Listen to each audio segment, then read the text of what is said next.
Hello, hello. So, good evening. I am going live tonight because a friend actually asked me some questions.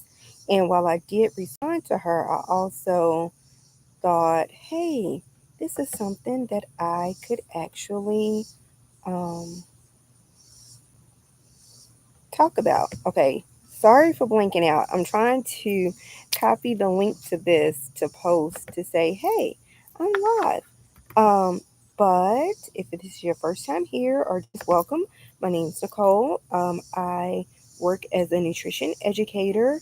My background is that I work for a research doctor who focused on health, nutrition, wellness, everything, and now that's what I do. So I go around working with people um, and telling them about all things nutrition. And if I don't know the answer, then I definitely try to find it for them because, you know, I don't know everything. Okay. Um, Catch the live question and answer now. Um, so I'm outside again because it's pretty nice. It's a little humid. Of course, there would be a a siren going off. I sit out here all the time. There's never a siren, but of course there's one today. But let me go ahead and get to it really, really quick. So my friend's questions. She asked sent two questions early this morning. And her question was she's thinking about a fruit and veggie detox, um, basically raw fruit and veggies for a while.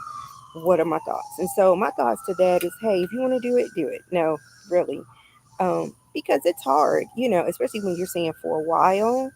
I follow a gentleman who uh, focuses on inflammatory arthritis, rheumatoid arthritis in particular. And he talks about, maybe the first couple of days doing a raw food um, detox because you're wanting to get the inflammation down. So if your goal is to get your inflammation levels down, then yes, a raw fruit and veggie detox could definitely help with that, especially depending on which fruit and vegetables that you're picking. You want to make sure that they don't cause you any type of inflammation.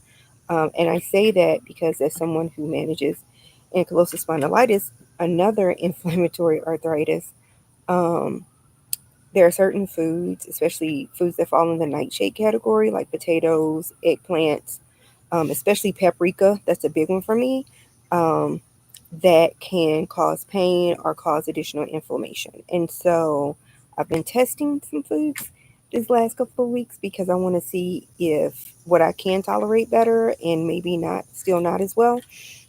So that's the hard way to find that out. So if you know that there are some fruit and vegetables that don't necessarily work with you as well as some as others, then you may want to avoid that on a fruit and veggie detox. And you just want to make sure that you're getting enough food, which is really, really hard.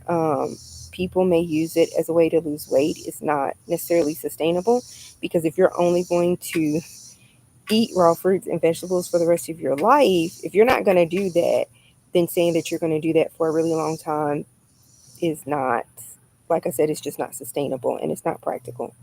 Um, because even if you are a vegan, you still have to make sure that you're getting balanced protein. And so you want to make sure that you're getting all the amino acids. And so if you have questions about that, I can definitely do another video specifically on that. But that's my thoughts about raw fruit and veggie diet. Oh, the only thing about doing that detox is that some people, your digestion has to be really strong to handle raw fruits and vegetables. So you may want to um, start. What I advised her was, if she doesn't feel like her digestion is up to the task at this moment, is start by eating steamed vegetables. Because typically fruit you're going to eat raw, but maybe steamed vegetables, some roasted vegetables. Like if she has an air fryer, she could pop them in those in there, and then start that transition over to raw, so that it's not such a shock on her digestive system if that's something that she's not currently doing, because you can get like lots of bloating and just a lot of pain with that For some people, it may cause constipation. For some people, it may have the opposite effect. And so you want to make sure that it works for you. And then her second question, she went to the other end of the spectrum. She went to the carnivore diet, which is, basically you're just eating meat.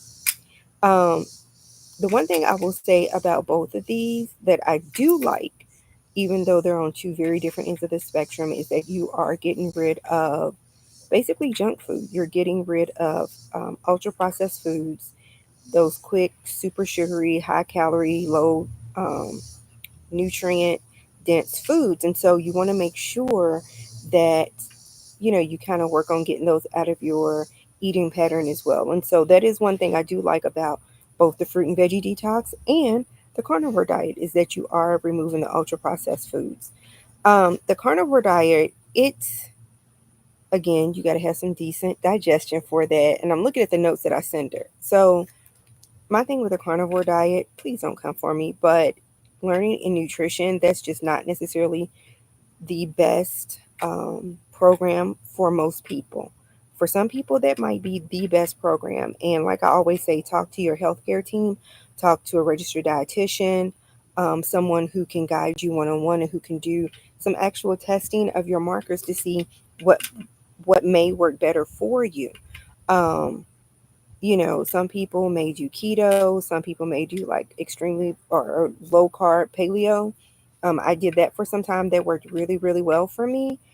But that's also really difficult because a lot of people, when they go to eating just meat or a higher content of meat, they eat lots and lots of fats. And while, yes, that may satiate you, and you may say, oh, well, I don't need to eat all the fruits and veggies. As of like when I was in school, there was there weren't really long-term studies to show the effects of carnivore diets, which is why I said I'm going